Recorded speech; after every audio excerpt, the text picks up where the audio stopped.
Burasa, yani hapo ndo zima. Yes, bila kupoteza muda, amini kwamba wale mashabiki zangu mliokuwa mnahitaji kuona msanii wangu mpya, leo ni ile siku ambayo namtambulisha. Msanii wa muziki anaimba sana mwanangu, oya msupport babu, alafu usimtupe kwa sababu wewe ndo kila kitu kwake.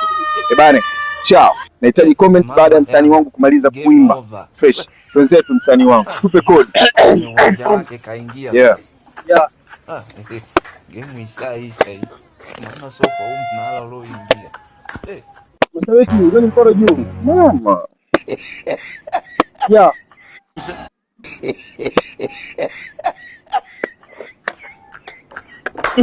Yeah. Wewe. Wimbi babu unaniaibisha mimi, mashabiki wanasubiri poko. Burasa, yani hapo ndo zima.